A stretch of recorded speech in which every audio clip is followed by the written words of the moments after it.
So very good evening to all of you. मैं रवि आज की इस क्लास में आप सभी का बहुत बहुत स्वागत करता हूं और उम्मीद करता हूं कि आप सब बहुत अच्छे होंगे। आप लोगों की ग्रेजुएशन की स्टडी भी अच्छे से चल रही होगी और आप लोगों ने अगर CUT PG के बारे में सोचा है तो वो एग्जाम भी आपका दूर नहीं, सिर्फ 3 मंथ्स बचे हैं, 3 या 4 मंथ्स आई थिंक। मार्च में पेपर होना है तो 4 महीने बचे हुए हैं आप लोगों के। तो अब आप लोग लग जाइए CUT PG की तैयारी में, जिसको भी CUT PG देना है। और इनफैक्ट देना ही क्या है, मुझे लगता है कि जो लोग सब ग्रेजुएशन कर रहे हैं उनको CUT PG जरूर देना चाहिए। क्योंकि कहीं ना कहीं आपके करियर के ऑप्शंस और ज्यादा खुल जाते हैं। ठीक है, अब आप लोग जानते हैं कि जिस तरह से NTA का पैटर्न धीरे धीरे चेंज हो रहा है, उसके अकॉर्डिंग जो है आपका पेपर का डिफिकल्टी लेवल भी धीरे धीरे बढ़ता जा रहा है। अब इस डिफिकल्टी लेवल को किस तरह से कम किया जाए, तो उसके लिए सबसे ज्यादा जरूरी है पहले आपका सिलेबस को अच्छी तरह से समझना। देन उसके बाद जो सबसे मोस्ट इंपोर्टेंट थिंग है वो है आपका प्रैक्टिस। तो दोनों चीज ही आपके लिए बहुत जरूरी है। तो आज हम जो सबसे पहले देखेंगे वो है आपका सिलेबस डिस्कशन, और उसके साथ साथ किस तरह का पैटर्न अब NTA फॉलो कर रहा है, पहले भी करता था नो डाउट, बट किस तरह से क्वेश्चंस पूछे जा रहे हैं वो हम लोग डिस्कस करेंगे। ठीक है, और हमारी स्ट्रेटेजी क्या रहेगी पढ़ने की वो भी हम लोग डिस्कस करेंगे। क्लियर? तो चलते हैं हम लोग। तो सबसे पहले हम लोग देखते हैं कि इस CUT PG का जो हिस्ट्री डोमेन है आप लोगों का, क्या एग्जाम स्ट्रक्चर है, एग्जाम पैटर्न। ठीक है, आप लोगों का हिस्ट्री का जो कोड है वो आपका 09 है, HUQP 09। क्लियर? ठीक है, एक ही पेपर होता है। आप लोगों ने अगर CUT UG भी दिया है, या जैसे आपके जानने में बहुत सारे स्टूडेंट्स CUT UG दिया होगा, तो उसमें क्या है, उसमें आपके कई सारे पेपर्स होते हैं, 3 domains, 1 language and 1 GAT। But आपको CUT PG में सिर्फ एक ही पेपर देना है और उसमें 75 क्वेश्चन आएंगे। क्लियर? नेक्स्ट पॉइंट आता है क्वेश्चन टाइप। ठीक है, all question are multiple choice based. ठीक है, जितने भी क्वेश्चन होंगे सारे मल्टीपल चॉइस बेस्ड होंगे। क्लियर? आपका अब उसमें क्या है, मल्टीपल चॉइस में क्या है, अलग अलग टाइप्स आते हैं। ठीक है, अब MCQ जो ये वर्ड है कहने के लिए MCQ है, बट इसमें क्या है, कई सारे टाइप्स के क्वेश्चन आते हैं। सपोज पहला हो गया 1 लाइनर। ठीक है, 1 लाइनर क्वेश्चन सब लोग अच्छे से जानते हैं। सेकेंड आता है आपका chronological order, chronological order. Third है आपका रीजनिंग असर्शन, रीजनिंग असर्शन का क्वेश्चन। फोर्थ है आपका मैच द फॉलोइंग।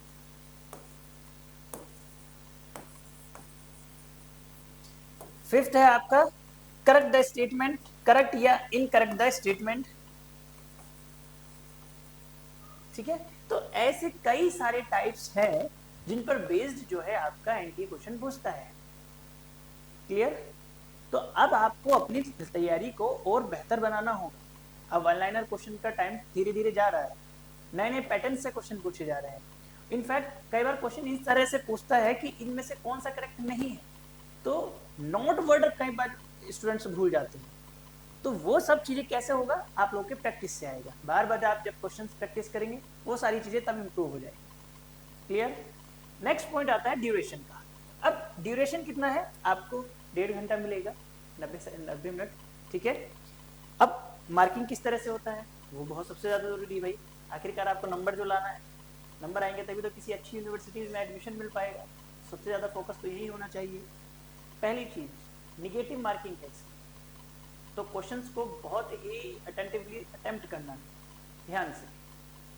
क्या है, अगर आपका क्वेश्चन करेक्ट होता है तो आपको 4 मार्क्स मिलेंगे, और अगर आपका कोई क्वेश्चन रॉन्ग होता है उस पर 1 मार्क्स कट जाएगा। क्लियर? तो -1 की निगेटिव मार्किंग है आपकी। ठीक है, और लैंग्वेज क्या होगा पेपर का, सपोज आप में से बहुत सारे स्टूडेंट्स जैसे नॉर्थ ईस्ट के होंगे या साउथ के होंगे, तो वहाँ की रीजनल लैंग्वेज अलग अलग है। बट जो NTA का जो पेपर आता है वो सिर्फ और सिर्फ 2 लैंग्वेज में आता है, हिंदी और इंग्लिश। तो मुझे लगता है कि जैसे नॉर्थ ईस्ट के स्टूडेंट्स हैं या साउथ के स्टूडेंट्स हैं, तो उनके लिए हिंदी में वो लोग ज़्यादा कंफर्टेबल नहीं होंगे, बट इंग्लिश में मुझे लगता है कि वो लोग ज़्यादा कंफर्टेबल होंगे। तो आप लोग इंग्लिश सेलेक्ट कर सकते हैं पेपर का लैंग्वेज। बाकी जो नॉर्थ इंडिया के स्टूडेंट्स हैं या बाकी ए स्टेट्स के जो स्टूडेंट्स हैं, तो हिंदी इंग्लिश में से कोई भी चूज करते हैं तो हो जाता है। क्लियर? नेक्स्ट अब हम लोग चलते हैं सिलेबस क्या, ये हम लोगों ने देखा था कि एग्जाम पैटर्न क्या है। ठीक है, कि किस तरह से जो है क्वेश्चंस आते हैं, कितने नंबर्स के आते हैं, टोटल क्वेश्चन कैसे होते हैं, पेपर का लैंग्वेज क्या है, दैट्स इट। ठीक है, अब बारी आती है सिलेबस की। अब आप लोगों को हिस्ट्री देखना है, ठीक है। अब हिस्ट्री में आपने ग्रेजुएशन में कितने टाइप्स की हिस्ट्री पढ़ी है? अच्छा, इंडियन हिस्ट्री में कितने टाइप्स की हिस्ट्री हम लोग देखते हैं? एनीबडी एल्स, किसी को कोई आइडिया? हाँ, 3 तरह की, बिल्कुल ठीक है। सबसे पहला आता है एंशिएंट हिस्ट्री, फिर medieval history and then modern history. अब क्या है, मेन तो ये 3 ही है, बट इसको क्या है और थोड़ा सा डिवाइड कर देते हैं कई बार, ठीक है। पेपर्स को जब अलग अलग पढ़ाना होता है ना, तो इनको और ज़्यादा डिवाइड कर देते हैं। एंशिएंट हिस्ट्री, एंशिएंट हिस्ट्री के बाद हम लोग देख लेते हैं कई बार अर्ली मिडिवल हिस्ट्री, ठीक है, जिसमें हम लोग 750 से लगा के 1200 तक का देखते हैं। देन उसके बाद मिडिवल हिस्ट्री, देन उसके बाद अर्ली मॉडर्न हिस्ट्री, देन उसके बाद मॉडर्न हिस्ट्री। तो और भी डिवाइडेशन हम लोग देखते हैं, तो जिससे हमारे लिए चीज़ें करना ईजी हो जाता है। क्लियर? और वो चीज़ है इसमें भी हम लोगों को देखने के लिए मिलेगा, जो चीज़ अभी पार्टीशन मैंने आपको बताया वो इस सिलेबस में भी है, तो उसी के अकॉर्डिंग हम लोग चलेंगे। देन उसके साथ साथ आप लोगों ने ग्रेजुएशन में वर्ल्ड हिस्ट्री भी पढ़ा होगा, है ना, रेवोल्यूशंस पढ़े होंगे, यूरोपियन हिस्ट्री पढ़ा होगा, पढ़ा है ना? हाँ, तो वह सारी चीज़ें भी इसमें है। बट वर्ल्ड हिस्ट्री का जो है क्या है कि टॉपिक्स यहाँ कम है, लेकिन आप अगर पीवाईक्यूज को अच्छे से एनालाइज कर रहे हो, या आपने अगर पिछली बार का पेपर देखा हो, तो स्टार्टिंग में जब CUT PG स्टार्ट हुआ तो उस टाइम पर वर्ल्ड हिस्ट्री से क्वेश्चन बहुत ज़्यादा नहीं थे, 3 से 4 क्वेश्चन उसमें पूछे गए थे। बट लास्ट ईयर से वर्ल्ड हिस्ट्री का वेटेज भी थोड़ा बहुत लोगों ने बढ़ा दिया है, तो हम लोग उसको नेगलेक्ट नहीं कर सकते, है ना। तो एटलीस्ट 6 से 7 क्वेश्चन यहाँ पर पूछे जा रहे हैं, तो उस चीज़ को भी थोड़ा सा हम लोग को ध्यान रखना है, ठीक है। अब ऐसा मान लीजिए कि 75 टोटल क्वेश्चन है, 75 टोटल क्वेश्चन में से 6 या 7 क्वेश्चन आपके वर्ल्ड हिस्ट्री से आए, बाकी आपका 66 या 67 क्वेश्चन आपका जो इंडियन हिस्ट्री है उससे आए। अब उसमें भी जो है कौन से हिस्ट्री से कौन सा ज़्यादा आता है क्वेश्चन, ये हम लोग थोड़ा डिस्कस करेंगे, ठीक है। दूसरा क्या है, अब एंशिएंट हिस्ट्री का और मॉडर्न हिस्ट्री, मिडिवल का टाइम देखोगे तो उस एज कंपैरिजन एंशिएंट और मॉडर्न से थोड़ा कम ही लगता है, ठीक है। तो उसमें बहुत ज़्यादा क्या है, उसमें सीधा सीधा देखते हैं हम लोग दिल्ली सल्तनत, विजयनगर एंड मुगल एम्पायर, अगर ब्रॉड एरिया देखें, ठीक है, तो वो कवर आसानी से हो जाता है। बट सबसे ज़्यादा प्रॉब्लम आता है एंशिएंट हिस्ट्री में बच्चों को, एंशिएंट हिस्ट्री में भी साउथ इंडियन हिस्ट्री, जो कि बहुत कॉलेजेस में बहुत कम उस पर फोकस करते हैं, ऊपर ऊपर पढ़ा के उसको निकल जाते हैं। बट अगर आप पेपर को अच्छे से एनालाइज कर रहे होंगे तो आप लोग देखेंगे कि साउथ इंडियन हिस्ट्री से भी बहुत ज़्यादा क्वेश्चन सब पूछे जा रहे हैं। और एक चीज़ मैं आपको बता दूं कि NTA ही UGC नेट का पेपर भी कंडक्ट कराता है। अगर आप UGC नेट का हिस्ट्री का पेपर देखेंगे और CUT PG हिस्ट्री का पेपर देखेंगे, तो आप उसमें देखेंगे कि बहुत सारी चीज़ें सिमिलर है ना, तो बहुत ज़्यादा डिफरेंसेस सब उसमें नहीं दिखाई देता है, ठीक है। तो ये भी आप लोग कर सकते हैं कि अगर आप CUT PG की तैयारी कर रहे हैं हिस्ट्री की, और आप नेट का जो PYQs है उसको भी आप थोड़ा सा फॉलो कर सकते हैं। क्यों? क्योंकि कहीं ना कहीं आपको क्वेश्चन वहाँ से टच हो सकते हैं, क्योंकि कंडक्ट तो एक ही एजेंसी करा रही है ना, समझ रहे मेरी बात। और इतना भी मैं आपको बता रहा हूँ कि बहुत लेवल नीचे नहीं है, अब हिस्ट्री वही है, बट ये है कि कुछ टॉपिक्स UGC नेट में एक्स्ट्रा है, ठीक है, उसका लेवल थोड़ा सा टफ है, देन ठीक है, बट पूछा तो वहीं से जा रहा है ना, तो हम लोग उसको अच्छे से करने के लिए वो UGC नेट के जो PYQs है उनकी भी मदद ले सकते हैं। क्लियर होगी बात सबको? आओ चलते हैं हम लोग सिलेबस की तरफ। सिलेबस क्या है? सबसे पहले एंशिएंट हिस्ट्री है, और आप लोग में से कौन मुझे बताएगा एंशिएंट हिस्ट्री, ठीक है, कब से स्टार्ट होता है लगभग, बोलो। 10,000 BC से आपका 1206 AD तक, और 1206 के बाद मिडिवल इंडिया स्टार्ट हो जाता है दिल्ली सल्तनत से, ठीक है। बट इससे पहले हम लोग अर्ली मिडिवल भी देखेंगे, क्योंकि मैं आपको अभी बता भी चुका हूँ और सिलेबस में भी है। अब एंशिएंट हिस्ट्री की बात जब आती है, तो एंशिएंट हिस्ट्री में हम लोग कौन कौन से टॉपिक्स पढ़ने वाले हैं आप लोग जानते हैं। सबसे पहले स्टोन एज, अब स्टोन एज जो है पैलेयोलिथिक, मेसोलिथिक, न्यूलिथिक, चाल्कोलिथिक, है ना, मेगालिथिक, ये सारे हम लोग देखने वाले हैं इसमें। अब यहाँ से क्या है, यहाँ से क्वेश्चन पूछ लिया जाता है इनके, एक तो करेक्टरिस्टिक्स पे क्वेश्चन पूछा जाता है कई बार, जैसे न्यूलिथिक्स की करेक्टरिस्टिक्स, ठीक है, देन कोई एविडेंस, है ना, किसी एविडेंस के ऊपर यहाँ से क्वेश्चन पूछा जा सकता है, साइट्स बेस्ड क्वेश्चन पूछा जा सकता है और पूछा भी गया है। अगर आप EYQs को अच्छे से फॉलो अप कर रहे होंगे तो आपको यहाँ से क्वेश्चन देखने के लिए मिला होगा। ठीक है, नेक्स्ट आपका आता है आपका इंडस वैली सिविलाइजेशन, जो बहुत मोस्ट इम्पोर्टेंट टॉपिक है। ठीक है, आज हम इसको थोड़ा सा डिस्कस भी करेंगे, मैं आपको ये टॉपिक समझाऊंगा अभी। ठीक है, अब एक तो हिस्ट्री का सिलेबस इतना वास्ट होता है ना कि एग्जाम टाइम तक इतना सारा याद रखना बड़ा मुश्किल होता है। तो उसके लिए भी मैंने एक तरकीब निकाला है कि हम 1 पेज नोट्स कैसे बनाएं, वो मैं आपको लास्ट में समझाऊंगा कि हर टॉपिक का आप 1 पेज नोट्स बना के रखें, एटलीस्ट आपको रिवाइज करने में तो आसानी होगी, है ना। तो वो भी हम लोग देखेंगे। तो अब इंडस वैली सिविलाइजेशन है, इंडस वैली सिविलाइजेशन पर क्वेश्चन बहुत ज़्यादा पूछे जाने के चांसेस होते हैं। स्पेशल आपका जो सोसाइटी है इंडस वैली सिविलाइजेशन की साइट्स है कि कौन सी इनमें से कौन सी साइट्स इंडस वैली सिविलाइजेशन से रिलेटेड है, कौन सी रिवर पर है ना। एग्रीकल्चर से क्वेश्चन पूछा जाता है, ग्रिड सिस्टम से, ड्रेनेज सिस्टम से, तो और इसके डिक्लाइन से। क्लियर। तो इंडस वैली सिविलाइजेशन पे ऐसे कई सारे क्वेश्चन है जिस पर क्वेश्चन पूछा जा चुका है और आगे भी पूछे जाने की बहुत ज़्यादा पॉसिबिलिटी है। Second thing, Indus valley civilisation के ऊपर बुक्स जो लिखी गई, ठीक है, अलग अलग राइटर्स ने बुक्स लिखी हैं। आजकल बुक्स एंड ऑथर का बहुत ज़्यादा क्वेश्चन पेपर में पूछा जाता है, एटलीस्ट कम से कम 4 से 5 क्वेश्चन बुक एंड ऑथर पर पूछे जा रहे हैं। तो आप इस चीज़ को ज़रूर ध्यान रखें कि बुक एंड ऑथर भी हम लोगों को साथ साथ ही कवर करना है, कोई अलग से नहीं आएगा। जितनी बुक्सें आप लोगों ने अपनी ग्रेजुएशन में पढ़ी हैं, ठीक है, चाहे वो एंशिएंट हिस्ट्री के लिए हो, ठीक है, तो जैसे इंडस वैली सिविलाइजेशन के ऊपर श्री रत्नाकर की बुक है ना, तो ऐसे स्पेसिफिक इंडस वैली सिविलाइजेशन के श्री रत्नाकर की बुक, तो ऐसे अलग अलग टॉपिक्स के लिए अलग अलग राइटर्स की बुकें हैं। तो जो क्वेश्चन बनाने वाला है वो कोई अलग से उठा के नहीं लेके आता है, वो जो आपके सिलेबस में बुक्सें लगी हुई हैं ग्रेजुएशन की, वही बुक्स एंड ऑथर भी होते हैं। हो सकता है कि कोई 1-2 बुक्स अलग से पूछ ले, तो इतना हम लोग मान के चलते हैं कि हाँ 1-2 क्वेश्चन तो टफ जरूर रखा जाता है। क्लियर। नेक्स्ट आता है आप लोगों का वैदिक एज।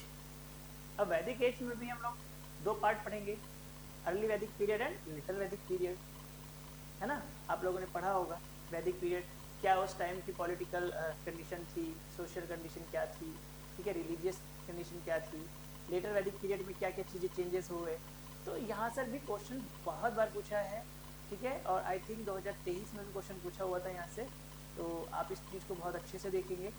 हम लोग क्लास में सारी चीज़ें डिस्कस करेंगे, अभी मैं आपको एक एक चीज़ सिलेबस, अब देखो इतना सारा सिलेबस है तो पूरा डिटेल में जाके तो समझाना पॉसिबल नहीं है, बट हाँ अगर हम मोटा मोटा अगर अभी देख लेंगे कि हमें इस टॉपिक्स में पढ़ना क्या क्या चीज़ है तो हमारे लिए चीज़ें आसान होंगी।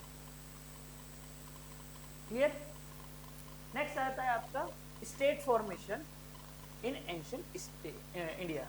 अब नेक्स्ट है आपका कि किस तरह से जो है स्टेट का जो है फॉर्मेशन हो रहा है, किस तरह से जो है जनपद जो है महाजनपद में कन्वर्ट हो रहे हैं, यहाँ पर हम लोग उस चीज़ को डिस्कस करेंगे। फिर आता है आपका rise of ancient Indian empire, Haryanka Shishunaga Nanda dynasty. अब जो राइज ऑफ स्टेट हो रहा है उसी में जो है जब जनपद महाजनपद में कन्वर्ट हो रहा है तो उसी महाजनपद में जो है एक मगध महाजनपद सबसे शक्तिशाली महाजनपद के रूप में उभरता है। और ये जितनी भी डायनेस्टी हम लोग देख रहे हैं, ये हर एक डायनेस्टी सब मगध में ही जो है उभर कर आती है और एक एक करके जो है ये यहाँ पर रूल करती हैं। एंड देन उसी के बाद जब ये डायनेस्टी का रूल यहाँ पर खत्म होता है, देन उसके बाद जो है शुरू होता है आपका मौर्यन पीरियड इसी स्तर में।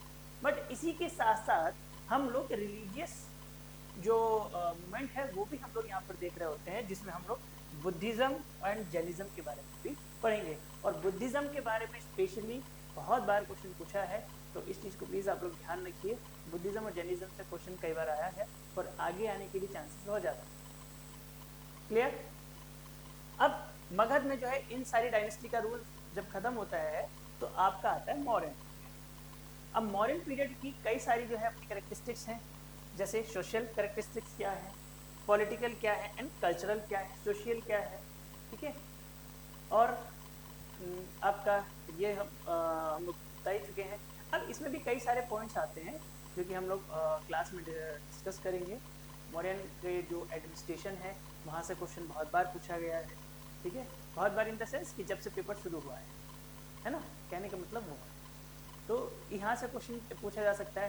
देन मौर्यन डिक्लाइन के ऊपर जो थ्योरी है, मौर्यन डिक्लाइन के ऊपर जो डिबेट है कि मौर्यन रोमिल थापर या डीडी कोशाम्बी, ठीक है, इन सब का अपना अपना पॉइंट ऑफ व्यू है। एस.सी. राय चौधरी क्या बोलते हैं, ठीक है, और आपका रोमिल थापर क्या बोलती हैं मौर्यन डिक्लाइन के लिए कि मौर्यन एम्पायर जो है एक सेंट्रलाइज एम्पायर था या डिसेंट्रलाइज था। तो ये सारी चीज़ें जो है मौर्यन एम्पायर के बारे में हम लोग को यहाँ पर पढ़ना है। नेक्स्ट, जब मौर्यन एम्पायर का डिक्लाइन होता है तो फिर छोटे छोटे स्टेट्स अपना आप में भर कर आते हैं, ठीक है, उसको हम बोलते हैं मल्टी स्टेट, ठीक है, बहुराज्य व्यवस्था, मल्टी स्टेट सिस्टम। तो एक बड़ा एम्पायर जब टूटता है तो उसके बाद छोटे छोटे एम्पायर, छोटे छोटे जो है राज्य भर कर आते हैं, या छोटे छोटे स्टेट्स बोल सकते हो, छोटे छोटे स्टेट्स का उदय होता है। तो वो है आपका मल्टी स्टेट सिस्टम, बहुराज्य व्यवस्था कायम होती है। और बहुराज्य व्यवस्था के अंतर्गत हम कई सारे तरीके के जो है डायनेस्टीज को उसमें देखते हैं। सबसे पहले आते हैं आपको उसमें इंडो ग्रीक्स, फिर आपके शकाज, ठीक है, देन उसके बाद कुशानास, और वेस्टर्न में आपका क्षत्रपा, ठीक है। फिर आपका है आपका, अब देखो ये सारी चीजें चल रही हैं नॉर्थ इंडिया में। अब जब ये पोस्ट मौर्य पीरियड चल रहा होता है, उसी के साथ साथ हम लोग देखते हैं आपका साउथ इंडिया, ठीक है। पोस्ट मौर्यन के साथ जिस टाइम पर पोस्ट मौर्य पीरियड चल रहा है, ऊपर जो बहुराज्य व्यवस्था कायम हुई है, उसी के साथ साथ जो है साउथ इंडिया में भी कुछ चीज़ें अपना होनी स्टार्ट हो गई है। वहाँ पर भी जो है नए नए छोटे छोटे राजवंश भर कर आ रहे हैं। तो नए नए, तो उसमें कौन है मेन, इसमें है सतवाहनास, तमिल स्टेट्स जिसे हम लोग संगमेश बोलते हैं। और जो सतवाहनास है और जो संगमेश है, यहाँ से आपके पेपर में क्वेश्चन बहुत पूछा है, पेपर खोल चेक करके देखिए, संगम पीरियड के बारे में पूछा है क्या। वन लाइनर क्वेश्चन पूछा हुआ है मणिमेखला के ऊपर, मणिमेखला के ऊपर देखिए आज ही चेक करके, ठीक है। सतवाहनास के ऊपर क्वेश्चन पूछा है स्टेटमेंट बेस्ड, अब पेपर खोल के देखिए, जब से अब तक पेपर CUT-PG का हुआ है ना। तो जिस टाइम पर आपका नॉर्थ इंडिया में पोस्ट मॉडर्न पीरियड चल रहा है, उसी के साथ साथ जो है साउथ इंडिया में भी जो है नए नए जो है जो साम्राज्य वो भरकर आ रहे हैं। सतवाहनास है, नीचे साउथ में जाओगे तो संगम पीरियड है। संगम पीरियड में आपका चेराज, चोलाज एंड पांड्याल, इन तीनों के बारे में हम लोग यहाँ पर पढ़ते हैं। क्लियर। नेक्स्ट आता है आप लोगों का गुप्ता पीरियड। फिर से एक नॉर्थ उत्तरी भारत में या नॉर्थ इंडिया में एक बड़े साम्राज्य की स्थापना होती है, जिसे हम लोग जानते हैं गुप्ता पीरियड के नाम से, ठीक है। और उसके साथ साथ जो है पश्चिम में आपका वाकाटकास एंड वर्धनास, ठीक है। अब गुप्ता पीरियड की भी अपनी अलग विशेषताएं रही हैं, कैरेक्टरिस्टिक्स रही हैं, चाहे उसके एडमिनिस्ट्रेटिव की हो, सोशल की हो, रिलीजियस की हो, है ना, या कल्चर की हो। क्यों? क्योंकि आप लोग जानते हैं कि गुप्ता पीरियड को स्वर्ण युग के गोल्डन पीरियड के रूप में हम लोग जानते हैं। एंशिएंट इंडिया का गोल्डन एज किसको हम जानते हैं? गुप्ता पीरियड को, ठीक है। तो गुप्ता पीरियड को ही हम एंशिएंट इंडिया का गोल्डन एज के रूप में जानते हैं। तो इसमें ऐसी कई सारी चीज़ें हुई जो इसको जो है गोल्डन एज के रूप में डिफाइन करती हैं। तो इसको हम लोग देखेंगे। उसी के साथ साथ जो है साउथ इंडिया में जब गुप्ता पीरियड डिक्लाइन होता है, तो उसी के साथ साथ उसके बाद पोस्ट गुप्ता पीरियड स्टार्ट होता है। और पोस्ट गुप्ता में भी हमें कई छोटे छोटे राज्य उभर कर दिखाई देते हैं। जैसे पोस्ट मौर्य के बाद बहुराज्य व्यवस्था कायम हुई, इसी तरह से जो है पोस्ट गुप्ता के बाद भी हमें गुप्ता पीरियड के बाद भी हमें एक मल्टी स्टेट से सिस्टम हमें यहाँ पर दिखाई देता है, जिसमें हम छोटे छोटे स्टेट्स के बारे में यहाँ पर पढ़ते हैं। कौन कौन से स्टेट्स, जैसे कि आपका है, अब देखो जैसे है इसमें कदम्ब है, चालुक्याज है, बादामी के, ठीक है। तो ये सारे चीज़ें हम लोग यहाँ पर देखते हैं। उसी के साथ साथ जब पोस्ट गुप्ता पीरियड चल रहा था, उसी के साथ साथ साउथ इंडिया में उसके कंटेम्परेरी उसी टाइम पीरियड में जो है साउथ इंडिया में भी तो है कई स्टेट्स उभर कर आ रहे थे। जैसे पल्लवाज है, सेनाज है, ठीक है, राष्ट्रकूट है, परमार्स है। तो इन सारे मीठी स्टेट्स यहाँ पर उभर कर दिखाई दे रहे हैं। और आजकल मैं आप लोगों को ये बता देता हूँ, आजकल इन पोर्शन से क्वेश्चन पूछे जाने की बहुत ज़्यादा पॉसिबिलिटी है। UGC नेट में आजकल, जैसे UGC नेट में मैं आपको बता देता हूँ, क्योंकि मैं UGC नेट भी पढ़ाता हूँ। तो UGC नेट में जो है आजकल यहाँ से क्वेश्चन बहुत पूछा जा रहा है साउथ इंडिया से। तो ये मान के चलिए कि आपके पेपर में आने की पॉसिबिलिटी भी बहुत ज़्यादा है, करेक्ट। तो ये मत समझिए कि अगर टॉपिक्स नेट में आ रहा है तो आपके में नहीं आएंगे। हो सकता है कि क्वेश्चन का लेवल आपके में थोड़ा सा इजी हो, बट आने की पॉसिबिलिटी पूरी पूरी है। तो ऐसे पोर्शन को आप नेगलेक्ट नहीं कर सकते। जनरली हम जो अपने ग्रेजुएशन में पढ़ते हैं वो ऊपर ऊपर थोड़ा थोड़ा पढ़ के निकल जाते हैं कि हाँ ऐसे हुआ ये हुआ ये हुआ, दैट्स इट। वो भी north India specially, south India तब भी हम लोग नहीं पढ़ते। ये सच्चाई है, या तो पढ़ते नहीं या पढ़ाते नहीं, टू बी ऑनेस्ट, ठीक है। तो बट हम लोग का काम यही है कि आप लोग अगर हमारे पास आए हैं तो हम आपको पूरी तरह से एक एक चीज़, आपके सामने सिलेबस है और एक एक चीज़ मैं आपको डिफाइन कर रहा हूँ, अब वो चीज़ मैं आपको पढ़ाऊँगा भी। क्लियर? तो ये है आपका एंशिएंट इंडिया। देन इसके बाद जो है आपका ये 750 तक चलता है, एंड देन इसके बाद स्टार्ट होता है आपका अर्ली मिडिवल पीरियड, और अर्ली मिडिवल पीरियड आपका 750 से लगा के 1206 तक अपना चलता है, ठीक है। अब इसमें क्या है, major political developments in northern India, the rise of Rajputas and the Cholas. अब अर्ली मिडिवल इंडिया में हमें नॉर्दर्न इंडिया में एक तो राजपूतास का ओरिजिन हमें दिखाई देता है, और साउथ में हमें चोलास का, ठीक है। तो अर्ली मिडिवल देखो कंटेम्परेरी चीज़ें चल रही हैं अभी, जैसे हमने देखा नॉर्थ इंडिया में पोस्ट मौर्य में भी चीज़ें हो रही हैं, पोस्ट मौर्य ऊपर चल रहा है नॉर्थ में, और साउथ में कई छोटे छोटे स्टेट्स उभर रहे हैं। इसी तरह गुप्ता पीरियड में नॉर्थ इंडिया में चीज़ें चल रही हैं, साउथ इंडिया में भी छोटे छोटे स्टेट्स उभर रहे हैं, पोस्ट गुप्ता में भी यही चीज़ हो रही है। ठीक इसी तरह से जब अर्ली मिडिवल इंडिया का पीरियड स्टार्ट होता है तो नॉर्थ इंडिया में जो है, जहाँ आपका राजपूतों का ओरिजिन हो रहा है, वहीं साउथ इंडिया में जो है हम लोग चोलास का भी देखते हैं, और चोलास का यहाँ से बहुत इंपॉर्टेंट क्वेश्चन एडमिनिस्ट्रेशन पे बनता है, तो इस चीज़ को हम लोग खास तौर से याद रखेंगे। देन सोसाइटी, और सबसे most important Indian feudalism. Indian feudalism का पूरा एक डिबेट है, ठीक है, अलग अलग हिस्टोरियंस का, शरद चंद्र चट्टोपाध्याय और आर एस शर्मा है, ठीक है। तो ऐसे बहुत सारे हिस्टोरियंस हैं जिनका जो है इंडियन फ्यूडलिज्म पर अपना अलग अलग डिबेट है, अलग अलग पॉइंट ऑफ व्यू है, वो भी हम लोग क्लास में डिस्कस करेंगे, ठीक है, कि कौन जो है। अब ये इंडियन फ्यूडलिज्म क्या है, डिबेट बेसिकली क्या है कि क्या जो इस टाइम पर जो चीज़ें हो रही हैं, क्या वो यूरोपियन फ्यूडलिज्म से समानता रखती हैं, या इंडियन फ्यूडलिज्म यूरोपियन फ्यूडलिज्म से किस तरह से अलग है।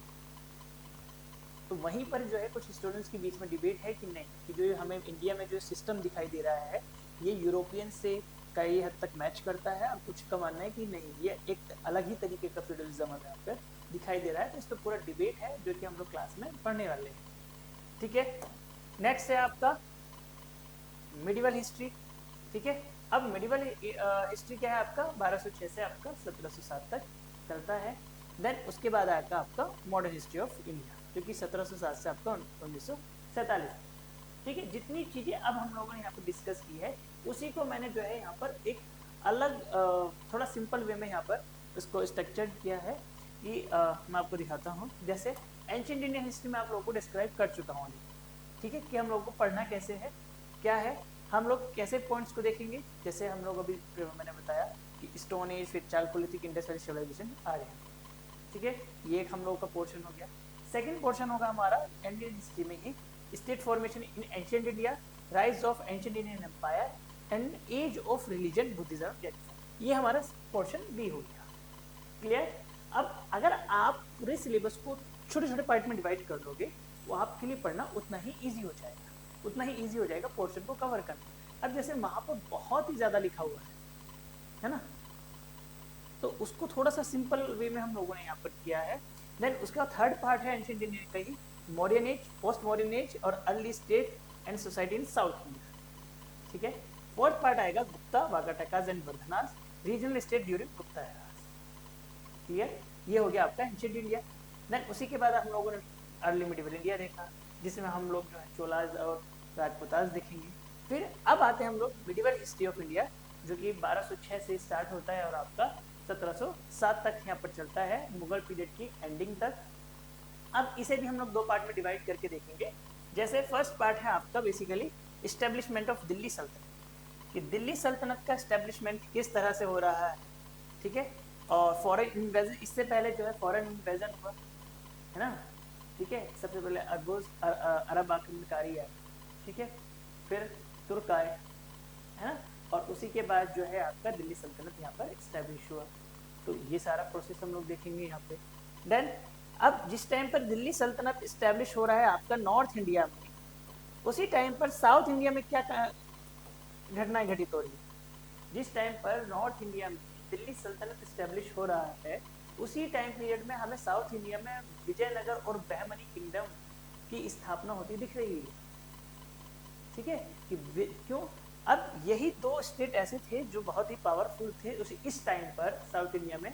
पहले तो दोनों के बीच में काफी संघर्ष हमें देखने के लिए मिलता है, और फिर इसमें जो है विजयनगर एम्पायर की जब जीत हो जाती है तो बहमनी, सबसे पहले बहमनी की स्थापना होती है, देन उसके बाद विजयनगर की स्थापना होती है। तो ये चीज़ हम लोग साउथ इंडिया में देखने वाले हैं। इसी के साथ जो है हम लोग देखेंगे आपका सेकंड पार्ट में इस्टेब्लिशमेंट ऑफ मुगल एम्पायर, और जब दिल्ली सल्तनत एंडिंग होती है लोधी पीरियड के साथ ही, उसी के बाद जो है बाबर का आगमन होता है और बाबर ही जो है मुगल एम्पायर की स्थापना करता है। और फिर सबसे लास्ट में मुगल, फिर इसकी कैरेक्टरिस्टिक्स देखेंगे बेसिकली हम लोग कि क्या सोशल कंडीशन थी, पॉलिटिकल क्या थी, एडमिनिस्ट्रेशन क्या था, है ना, रिलीजियस कंडीशन क्या थी, वो सारी चीज़ें हम लोग यहाँ देखेंगे। वॉर्स जो कि सबसे ज़्यादा पूछता है क्रोनोलॉजिकल ऑर्डर में यहाँ पर लगाने के लिए भी, वो हम लोग यहाँ पर देखेंगे, खासतौर से बाबर के वॉर, ठीक है, और औरंगजेब का जो वॉर ऑफ सक्सेशन है उसमें कई सारे वॉर का जिक्र है, वो लोग हम यहाँ पर देखने वाले हैं। और सबसे लास्ट में आता है मुगल डिक्लाइन। अब मुगल डिक्लाइन किस तरह से हुआ इस पर भी डिबेट है। तो अब वैसे तो बहुत सारे कारण हैं मुगल डिक्लाइन के, कि कमज़ोर शासक आने लगे थे, इकोनॉमिक क्राइसिस था, ठीक है, और ठीक से व्यवस्था नहीं हो पाई थी, और बहुत तो इस तरह से जो है कई सारे कारण अलग अलग हिस्टोरियंस के द्वारा यहाँ बताए जाते हैं, तो जिस वजह से जो है मुगल एम्पायर डिक्लाइन। ये सारा है आपका मुगल हिस्ट्री का पार्ट।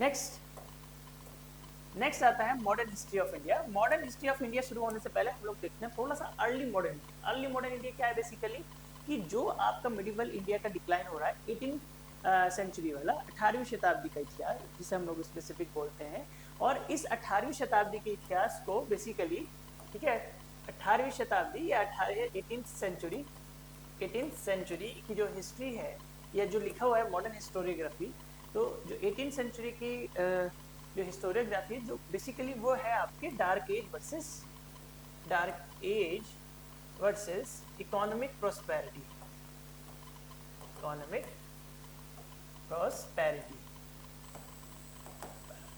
ठीक है, अब ये dark age versus economic prosperity पर बेस क्या हिस्टोरियोग्राफी है या क्या डिबेट है, तो इसमें कुछ हिस्टोरियंस का मानना ये है कि जो मुगल एम्पायर का डिक्लाइन हो रहा है उसको कुछ हिस्टोरियंस डार्क एज के रूप में देखते हैं।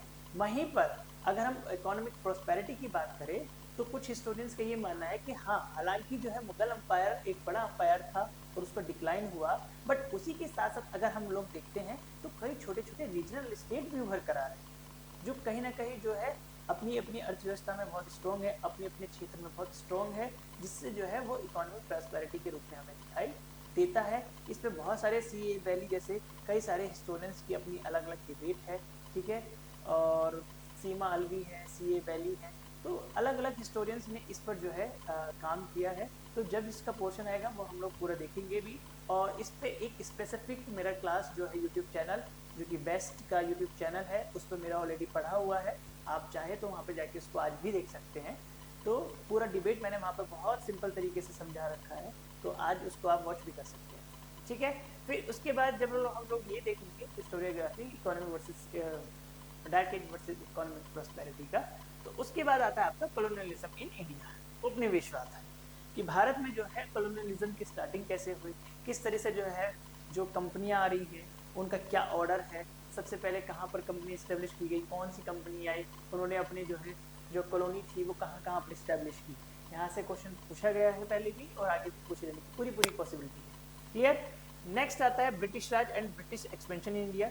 तो ब्रिटिश राज आप लोग जानते ही हैं, ब्रिटिश राज या किस तरह से इस्टेब्लिशमेंट हो रहा है, ठीक है। अब कॉलोनियलिज्म के भी हम लोग 3 फेज देखेंगे यहाँ पे, ठीक है, उपनिवेशवाद के, तो वो हम लोग जब क्लास में पढ़ेंगे तब बहुत ज़्यादा डिटेल जाएंगे, क्योंकि अगर पूरा मैं अगर समझाने लगूंगा, या आप लोगों को पता है कि हिस्ट्री का सिलेबस कितना वास्ट होता है, ठीक है, अगर एक एक पॉइंट को मैं यहाँ अगर एक्सप्लेन करने लगूँ तो पूरा टाइम निकल जाएगा, ठीक है। तो आप और हम लोग सब क्लास में मिलेंगे, ठीक है। मुझे इंतज़ार रहेगा आप सबका। तो क्लास में मिलेंगे तो हम लोग वहाँ पे इसको डिटेल्स में पढ़ेंगे। फिर आता है आप लोगों का स्ट्रक्चर ऑफ ब्रिटिश एडमिनिस्ट्रेशन। जितने भी एक्ट्स आए हैं, चाहे वो चार्टर एक्ट 1813 हो, 1833 हो, 1853 हो, तो जितने भी एक्ट्स हैं इसमें लिखा हुआ है ऑल एक्ट्स। और एक्ट्स पर क्वेश्चन पूछा जाता है। आप मान के चलिए, तो आपका तो CUET PG का एग्जाम है, बट यहाँ तक कि जितने भी बड़े बड़े एग्जाम होते हैं सब में एक्ट से क्वेश्चन पूछा जाता है ज़्यादातर। तो ये एक्ट वाला क्वेश्चन जरूर याद रखना। फिर आएगा आपका social and religious reforms movement. अब सोशल एंड रिलीजियस रिफॉर्म्स हो रहे हैं आपका सामाजिक धार्मिक आंदोलन, जिसमें हम लोग कई सारी संस्थाएं या कई सारे इंस्टीट्यूशन देखेंगे, जैसे ब्रह्म समाज है, ठीक है, आपका आर्य समाज है, रामकृष्ण मिशन है, ठीक है, थियोसॉफिकल सोसाइटी है। तो ऐसे कई सारे इंस्टीट्यूशन देखेंगे, ठीक है, कई सारी सोशल रिफॉर्मर्स है उनके बारे में देखेंगे। और यहाँ से क्वेश्चन पूछा जाता रहा है। यहाँ से क्वेश्चन आपका मैचिंग में भी बन सकता है और बना भी है, और आपका स्टेटमेंट में तो क्वेश्चन आया ही आया है, वन लाइनर क्वेश्चन भी पूछा गया है। तो इस चीज़ से अब मान के चलिए कि क्वेश्चन यहाँ से पूछे जाने की बहुत ज़्यादा पॉसिबिलिटी होती है इस वाले यूनिट से। तो बहुत अच्छे से इसको करना। नेक्स्ट आता है नेशनल मूवमेंट इन इंडिया, भारतीय राष्ट्रीय आंदोलन। अब भारतीय राष्ट्रीय आंदोलन की शुरुआत, ठीक है, पहले सबसे पहले हम इसमें देखेंगे कि किस तरह से जो है भारतीय राष्ट्रीय आंदोलन की शुरुआत हो रही है नेशनल मूवमेंट की। उसी के साथ साथ इंडियन नेशनल कांग्रेस, तो इंडियन नेशनल कांग्रेस समिट। तो इंडियन नेशनल कांग्रेस की स्थापना कब हुई, क्या आप लोग अच्छे से जानते हैं, 1885। फिर उनके जितने भी जो सेशन हुए हैं, अधिवेशन है, ठीक है, किसने किसकी जो है अध्यक्षता की है, वो सारी चीज़ें अलग अलग जो मेन है ना। अब देखो इतनी सारी हुई है समिट, तो बट लेकिन सारी देखना पॉसिबल नहीं है। जो मेन है उसको हम लोग ज़रूर यहाँ पर देखेंगे, जहाँ से क्वेश्चन पूछा जाता रहा है। देन उसके बाद आएगा यहाँ पर गांधी मूवमेंट, ठीक है। गांधी का जब गांधी जो है 1915 में जो है साउथ अफ्रीका से इंडिया आते हैं, तो उनके द्वारा जो है सबसे चंपारण सत्याग्रह चलाया जाता है। और गांधी के बहुत सारे मूवमेंट जो है गांधी के द्वारा चलाए गए, वहाँ से भी क्वेश्चन लगातार पूछा गया है। तो इसको भी हम बहुत ज़्यादा डिटेल में देखने वाले हैं। नेक्स्ट उसके बाद आता है आपका struggle for freedom. Struggle for freedom, स्वतंत्रता के लिए आंदोलन, ठीक है, और ये चलता है आपका भारत छोड़ो आंदोलन तक, ठीक है। यहाँ तक हम लोग पूरा इसको कवर करेंगे, भारत छोड़ो आंदोलन। तो उसके बाद जो है किस तरह से जो है भारत छोड़ो आंदोलन के बाद जो है आपका पार्टीशन की जो है बात चलती है, और फिर धीरे धीरे आप उसमें देखेंगे कि 1945 में विवेक योजना आता है, फिर शिमला का समझौता होता है। देन उसके बाद जो है आपका नौसैनिक विद्रोह है। देन आपका माउंटबेटन विजय 1947 जाके जो है इंडिया का डिवाइडेशन पाकिस्तान के साथ होना तय हो जाता है, और इंडिया का डिवाइडेशन हो जाता है, ठीक है, क्लियर। तो ये पूरा हिस्ट्री जो कि मैंने बहुत ब्रीफ में बताया है आपको, इसकी डिटेल कहते हैं ना कि अभी ये ट्रेलर था। ये CUET PG में हम लोग को क्या क्या पढ़ना है, अभी तो आप लोग सेमेस्टर वाइज अलग अलग थोड़ा थोड़ा पढ़ते होंगे, बट यहाँ पर मैंने आपको पूरी एंशिएंट से लगा के मॉडर्न तक भारत छोड़ो आंदोलन मतलब कहाँ आपका डिवाइडेशन हो रहा है, ठीक है, इंडिया एंड पाकिस्तान का पूरा वहाँ तक का एक ब्रीफ समरी दे दिया है, क्लियर। तो अभी वो बोलते हैं ना कि ये तो अभी ट्रेलर था, अभी पिक्चर बाकी है।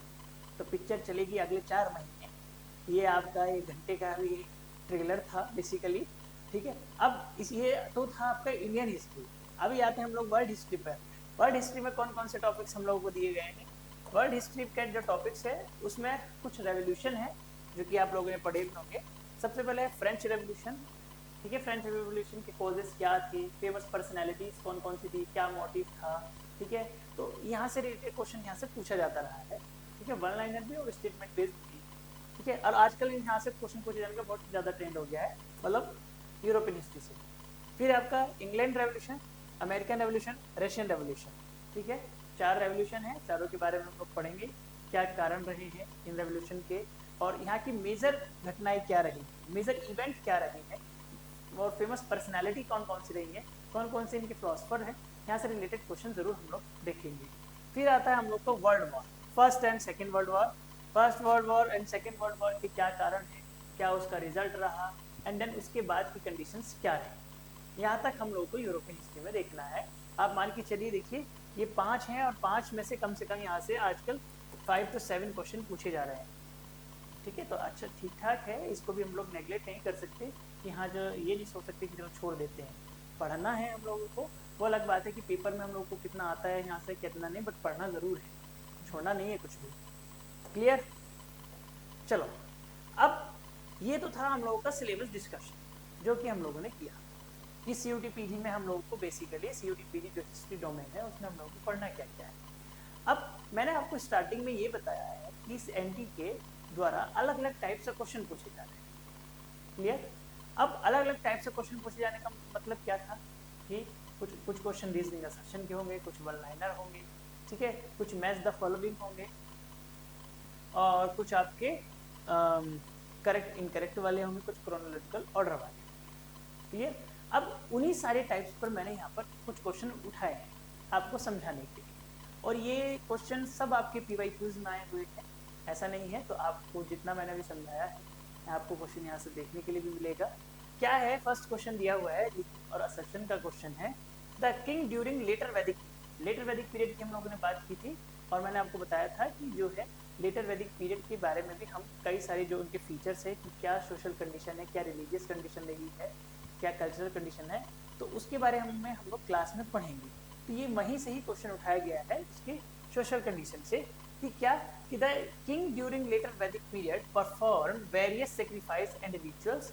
जो किंग होता था उत्तर वैदिक काल में, जो राजा था, वो कई सारे सेक्रीफाइस बलिदान और अनुष्ठानों को परफॉर्म करता था। बिल्कुल सही है, कई तरीके के यज्ञ, कई तरीके के बलिदान, कई तरीके के रिचुअल्स राजा के द्वारा किए जाते थे। बिल्कुल सही बात है। सेकंड है, रीजन क्या दिया हुआ है, अब राजा के द्वारा ये चीज की जाती है, अब रीजन क्या है, रीजन मतलब कि क्यों की जाती है, क्योंकि all these rituals and sacrifice impressed the people by demonstrating the power and the prestige of the king। ये जितने भी रिचुअल्स थे या सेक्रीफाइस थे वो बेसिकली जो है लोगों के द्वारा राजा की पावर को या उसके अधिकार को मान्यता देने के लिए किए जाते थे, राजा को एज ए पावरफुल राजा के रूप में दिखाने के लिए किए जाते थे। और ये बात बिल्कुल सही है, राजा जो है खुद को पावरफुल दिखाने के लिए ये सारे कई सारे तरीके के रिचुअल्स एंड जो सेक्रीफाइस है वो करता था। ठीक है, तो दोनों ही स्टेटमेंट अपना में करेक्ट है और ये इसका करेक्ट एक्सप्लेनेशन भी है। तो इस तरीके का एक टाइप तो ये हो गया, इस टाइप से क्वेश्चन पूछे जाते हैं। सेकंड टाइप है आप लोगों का match the following.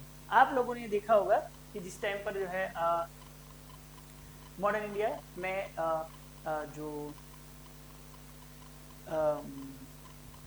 Peasant revolt है उस टाइम का क्वेश्चन है ये।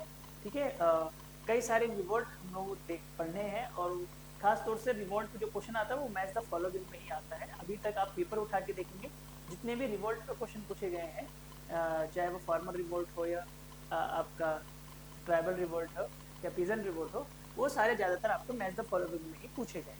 तो उसी में से जो है पिछली बार एक क्वेश्चन और पूछा था। अब इनमें आप मुझे बताइए इनमें से कौन इसका आंसर बता सकता है। अब देखो मैं आपको यहाँ पे एक ट्रिक बताऊंगा कि आप इसको एलिमिनेट कैसे कर सकते हैं। सपोज आपको सारे नहीं पता है, बट ये संथाल रेजिस्टेंस जो है ये सबको पता होता ही है ज़्यादातर, क्योंकि इतना फेमस है संथाल रिवोल्ट, तो ये ज़्यादातर पता है। सपोज मुझे एक ही पता है, मुझे नहीं पता कोई सा। ठीक है, क्या है, अब पहले तो आप लोग बताइए क्या होगा इसका आंसर। कब हुआ है संथाल रिवोल्ट, कब हुआ है? 1855 में। ए मिलेगा फोर्थ से। अब ए फोर्थ से सिर्फ एक ही में दिया है, अगर मुझे कोई ऑप्शन नहीं भी पता तभी मेरा आंसर यहाँ पर निकल जाएगा। और ये चीज एंटी देता है, आपको एलिमिनेट करने वाले क्वेश्चन भी एंटी देता है। जरूरी नहीं आपको उसमें सारे पता ही होंगे या सारे पता ही हो, बट आपको एलिमिनेशन मेथड आना चाहिए, आपको एलिमिनेट करना आना चाहिए, बट उसके लिए एक न एक का पता होना तो थोड़ा जरूरी है, वरना आप उसको एलिमिनेट नहीं कर पाएंगे। क्लियर? तो अब देखो ये संथाल रिवोल्ट हुआ है आपका 1855 में। राइट ऑप्शन क्या हो जाएगा? 4, क्योंकि A4 से सिर्फ एक ही में ही है। सपोज अगर A4 से 2 ऑप्शन में होता तो बाकी 2 में कैंसिल कर देता, फिर उस अगला देखता कोई और। ठीक है, तो इस तरह से आप इसको एलिमिनेट कर सकते हैं। एक टाइप हो गया आपका मैच द फॉलोइंग। नेक्स्ट हो गया आपका क्रोनोलॉजिकल ऑर्डर, और आजकल इस पर बहुत क्वेश्चन पूछा जा रहा है। कम से कम आपको 10 से 12 क्वेश्चन तो पेपर में देखने के लिए मिल ही जाए। 10 से 12 नहीं तो कम से कम 8-9 क्वेश्चन तो जरूर मान के चलिए। अब क्रोनोलॉजी बेस्ड क्वेश्चन बहुत ज़्यादा पूछा जा रहा है। अब ये जितने भी आपके मूवमेंट हुए हैं, ठीक है, जितने मूवमेंट हुए हैं या जितने भी इवेंट हुए हैं मॉडर्न इंडिया में, उसी को जो है क्रोनोलॉजी ऑर्डर में लगाया। अब home rule is movement Annie Besant और बाल गंगाधर तिलक दोनों के द्वारा चलाया गया। तो पहले एनी बेसेंट के द्वारा अप्रैल 1916 और देन उसके बाद जो है सितंबर में बाल गंगाधर तिलक के द्वारा, ठीक है, ये याद है। मॉन्टेस्क्यू चेम्स फॉर रिफॉर्म्स 1918 में जो है पब्लिश हुआ और 1919 में ये लागू किया गया, ठीक है, 1918 से 1919 याद रखना है। रोलेट एक्ट आपका मार्च में, ठीक है, 1919 में, और इस रोलेट एक्ट ही था जिसकी वजह से बहुत ज़्यादा जो है आक्रोश जनता में पैदा हो गया, क्योंकि बिना अपील बिना दलील का एक कानून, काला कानून था जी, ठीक है। और इसी के जो है बाद में जो है आपका जलियांवाला बाग हत्याकांड हुआ था, जो हुआ था आपका अप्रैल 1919 में। लखनऊ पैक्ट कब हुआ था, बोलो? लखनऊ पैक्ट हुआ था आपका दिसंबर 1916 में। अब देखो तो 1916 सबसे फर्स्ट क्या है, क्रोनोलॉजिकल ऑर्डर हम लोगों को बताना है, क्या है क्रोनोलॉजिकल। अब क्रोनोलॉजिकल ऑर्डर के हिसाब से सबसे पहले आएगा होम रूल विद मूवमेंट, अप्रैल 1916 से सितंबर 1916। ए मतलब ए सबसे पहले आएगा, मतलब ना तो ये ऑप्शन है नहीं, इन दोनों में से कोई है। अब ए के बाद आएगा डी, दिसंबर 1916। चलो पहले नंबर पे ये, दूसरे पे आएगा ये। तीसरे पे क्या आएगा, 1918 से 1919। तीसरे पे आएगा बी, तीसरे पे बी सिर्फ एक ही ऑप्शन में है, राइट ऑप्शन हो जाएगा ऑप्शन नंबर ए। एलिमिनेट कर सकते हो अगर आपको नहीं पता है तो। बाकी अगर आपको पता है, जैसे मुझे यहाँ पता है, तो मैंने सारे लिखे हुए हैं, बस उसको क्रोनोलॉजिकल ऑर्डर में लगाना है। बट क्रोनोलॉजिकल ऑर्डर में लगाने के लिए आजकल बहुत ज्यादा क्वेश्चन वाला फंसाता है आपको। देखो अब देखो यहाँ पर 1916, 1916, 1919, 1919, 1919। अगर आपको मंथ नहीं पता या आपने अगर अच्छे से स्टडी नहीं किया है कि कौन सा इवेंट किसके बाद आया है, तो यहाँ फंस जाओगे। जैसे रोलेट एक्ट के बाद ही जो है जलियांवाला बाग हत्याकांड हुआ था, अगर ये आपको इवेंट पता है तो आप क्रोनोलॉजी ऑर्डर सही करेंगे, क्योंकि दोनों ही 1919 की घटना है। बट पहले कौन सी हुई, तो कई बार क्या होता है बच्चे जो है रट लेते हैं कि हाँ 1999, 1919, 1919 इस तरह से, बट उनको मंथ नहीं पता होता, ये इवेंट्स नहीं पता होता कि पहले क्या हो रहा है, तो उनके सामने प्रॉब्लम आती है। तो या तो आपको इवेंट्स अच्छे से पता हो एक सीक्वेंस में कि हाँ पहले इसके बाद ये हुआ, देन इसके बाद ये, देन इसके बाद, वरना आपको मंथ तो फिर मंथ भी आपको याद करना पड़ेगा, या मंथ एटलीस्ट फिर याद होना चाहिए। तो इस तरह से क्वेश्चन वाला आपको फंसा सकता है, तो ये चीज आप लोगों को यहाँ पर याद रखना है। नेक्स्ट है आपका वन लाइनर क्वेश्चन, जो कि मैंने बताया ये चौथा टाइप है क्वेश्चन का। अब जब हम लोग मुगल इंडिया पढ़ते हैं तो आप लोगों को पता है कि मुगल इंडिया के बहुत सारे रूलर जो है पेंटिंग के शौकीन थे, ठीक है। उसमें सबसे ज्यादा जो है पेंटिंग का शौकीन था जहांगीर, ठीक है। जहांगीर के ही दरबार में दो लोग थे, एक था अबुल हसन और उस्ताद मंसूर, ठीक है। अब पूछा गया है which painter was conferred with the title of Nadir ul Asr by Jahangir. तो जहांगीर के द्वारा नादिर उल असर की उपाधि या टाइटल किसे दिया गया था? एनीबडी एल्स, किसी को याद है? नहीं पढ़ा है ग्रेजुएशन में? हाँ, ग्रेजुएशन में क्या है ना, लॉन्ग आंसर लिखने पड़ते हैं, तो फैक्ट पे थोड़ा ध्यान कम देते हैं हम लोग, है ना। ये सबके साथ होता है, कोई बात नहीं, हम लोग है इस चीज की तैयारी कराने के लिए फैक्चुअली। तो इसका आंसर होगा उस्ताद मंसूर, राइट ऑप्शन हो जाएगा ऑप्शन बी। नेक्स्ट क्वेश्चन है what were local communities of merchant called in the Vijayanagar empire. और विजयनगर अंपायर जी है, मैंने आपको बताया था जिस टाइम पर दिल्ली सल्तनत इस्टेब्लिश हो रहा है नॉर्थ इंडिया में, तो उसी टाइम पर जो है साउथ इंडिया में जो है आपका विजयनगर अंपायर भी देखने के लिए मिल रहा है। तो विजयनगर अंपायर में मर्चेंट्स की कम्युनिटी को किस नाम से जाना जाता था? ये आपका एनसीईआरटी में भी क्वेश्चन दे रखा है, सोचिए, ये एनसीईआरटी में भी है और आपने ग्रेजुएशन में भी पढ़ा होगा। ये जाना जाता था आपका कुदिराई चेतीज, चेतीज के नाम से जो है मर्चेंट की कम्युनिटीज को लोग जानते थे। क्लियर? नेक्स्ट क्वेश्चन है आपका, हाँ, ये सारे टाइप्स थे आपके क्वेश्चंस के जिसे आज हम लोगों ने यहाँ पर देखा। तो ये सारे टाइप्स के क्वेश्चन जो है हम लोग पेपर में भी हमें देखने के लिए मिलेगा। तो पैटर्न यही रहेगा, क्वेश्चंस का पैटर्न चेंज नहीं होगा, बट क्वेश्चंस का लेवल अब धीरे धीरे बढ़ता जा रहा है। तो पहली चीज हो गई कि क्वेश्चंस के इस डिफिकल्ट पैटर्न को सॉल्व करने के लिए सबसे पहला है सिलेबस को अच्छे से एनालाइज करना, एक एक पॉइंट्स को अच्छे से पढ़ना। देन उसके बाद है आपका प्रैक्टिस। जितना ज्यादा प्रैक्टिस आप लोग करेंगे उतना ज्यादा आपको हेल्प होगा। और इन दोनों चीज के लिए मैं आपके सामने हूँ, आप मेरे साथ जुड़े रहिए, तो हम लोग अपना जो कॉलेज ड्रीम कॉलेज है उसको इजीली प्राप्त कर सकते हैं। अब हम लोग की स्ट्रेटेजी क्या रहेगी? सबसे पहले हम लोग थ्योरी कवर करेंगे, जैसे कि मैंने आप लोगों को अभी समझाया कि हम लोग क्या क्या पढ़ने वाले हैं क्लास में, ठीक है, थ्योरी। देन उसके बाद क्या है आपका एमसीक्यूज देखेंगे। देन उसके बाद आपका पीवाईक्यू। एमसीक्यूज क्या होगा? ये सेक्शनल टेस्ट की तरह होगा कि हर चैप्टर के बाद हम कुछ एमसीक्यूज देखेंगे, है ना, कि इससे क्या क्या एमसीक्यूज बन सकते हैं, मोस्ट एक्सपेक्टेड क्वेश्चन बोल सकते हो। देन उससे रिलेटेड, उस चैप्टर से रिलेटेड क्या क्या पीवाईक्यूज पूछे गए हैं, ठीक है। और आपको सबसे लास्ट में क्या करना, आप इतना सारा पढ़ लिया है सर हमसे, जो है अब 2 दिन में याद नहीं होगा। ये बड़ी भारी दिक्कत है, सबका क्वेश्चन रहता है कि सर इतना सारा है हिस्ट्री का सिलेबस, याद नहीं हो रहा है, कैसे उसको समेटे। तो आपको क्या करना है, आपको करना है 1 पेज नोट्स या फिर कुछ माइंड मैप्स बनाने हैं आपको। या तो क्लास में मैं ही इसको करा दूंगा या आप अपने अकॉर्डिंग भी इसको कर सकते हैं, ठीक है। सपोज जैसे टॉपिक है आपका Indus valley civilisation,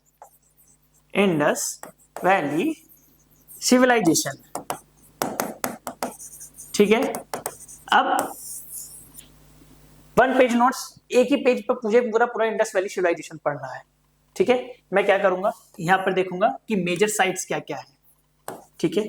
major sites छोटा लिखा, यहाँ पर जो भी साइट से लिख लिया, कौन सी रिवर पर है वो भी लिख लिया, बहुत सारे क्वेश्चंस कवर हो जाएंगे। और यहाँ से क्वेश्चन सब पूछता है। नेक्स्ट है इसका ग्रिड सिस्टम, जो कि जिस पे क्वेश्चन पूछा जाता है, grid system.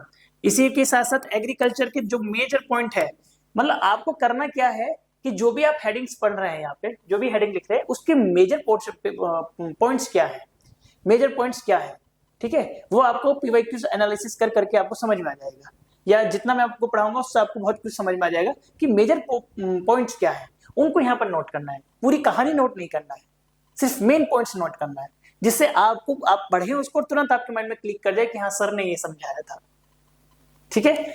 Grid system and agriculture, ठीक है।